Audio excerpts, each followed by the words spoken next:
Good morning, everyone. It's July 26, 2021, and I'm going to update my posts on what's going on with the Township of Selwyn and their legal actions against me and my wife over a building permit application. That was now 3,344 days past the legal requirement in the Building Code Act for them to issue the permit. Over the course of this 10-year history, they have continued to hire lawyers to literally abuse my charter rights and caused me great emotional harm, physical harm, financial harm is their goal now. They've hired their fourth lawyer to represent the township, and he's filed a notice of garnishment against an order based on Justice Bale's decision to award the cost against the township, when in fact the whole issue comes down to whether my permit plans meet the Building Code Act.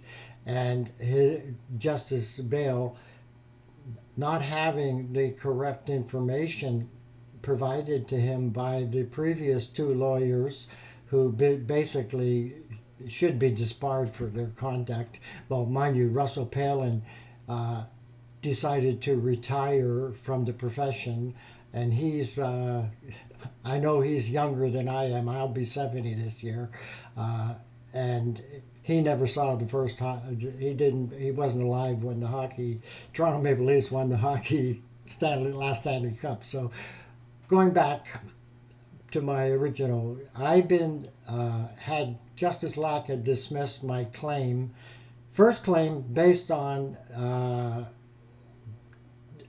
Russell Palin's secretary or law clerk's affidavit and the BS that came with it, and again and now the second claim, she's dismissed it based on cost and literally that we haven't paid the cost awards. Now, going back, this fourth lawyer from AIRD BERLIS, who actually are the same law firm that has written, their partners have written the annotated Building Code Act, and they are now trying to use the order that Justice Bale had made, and they're trying to put it garnish my income from my pension, which you can't make this shit up, even though they know.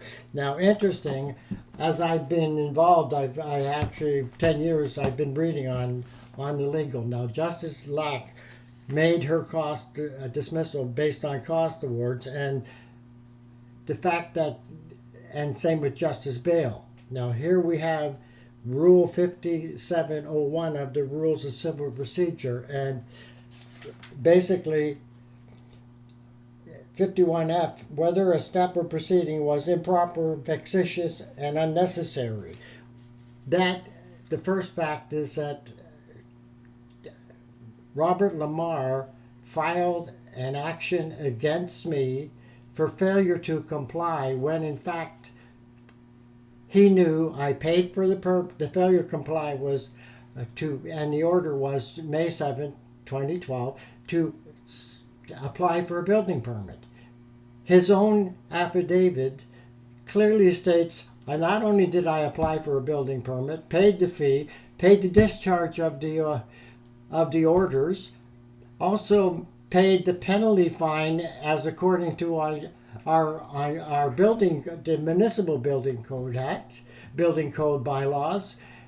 He decided rather than use the dispute resolution found in the Building Code, which is Section 24, he took me to court within 2 weeks of the final recommendation.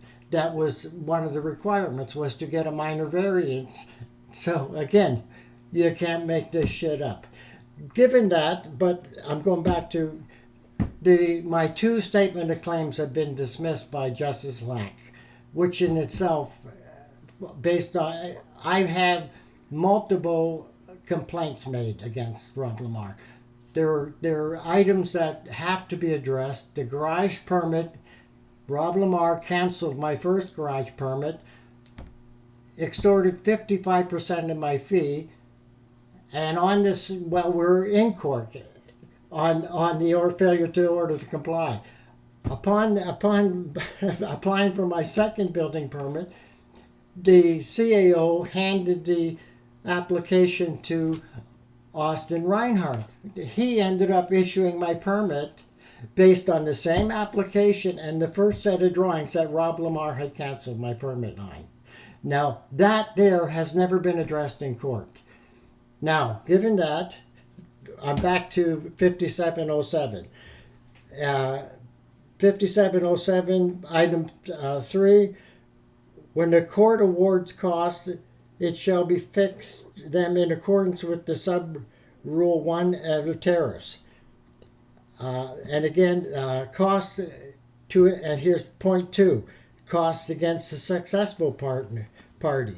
The fact that a panel party is successful in proceeding or in a step in the proceedings does not prevent the court from awarding costs against the party in a proper case. Well, I'm going back to the fact that Rob Lamar's own affidavits show the original action is the cause of all the costs. That was an improper action because the building code has a dispute resolution built in. Our judges basically take it upon themselves to believe that all lawyers will honestly represent their client, and what is on our case, what is best for the public, which good. And the fact that this whole case is so unbelievable that I'm sitting here on my 10th year waiting for a permit. I'm not sure where to proceed now, but I'm responding to the order with a motion to reopen everything because nothing makes sense in this. How can 4 lawyers, licensed lawyers, continue to deny the fact that this township is acting in bad faith? The fact that I submitted a March 23rd deputation to council in 2020 or 2021. That in itself shows and proves my abuse that we've suffered over the last 10 years by this township because the CAO, Janice LaValle, filed an application to make me a vexatious litigator that reopened all this.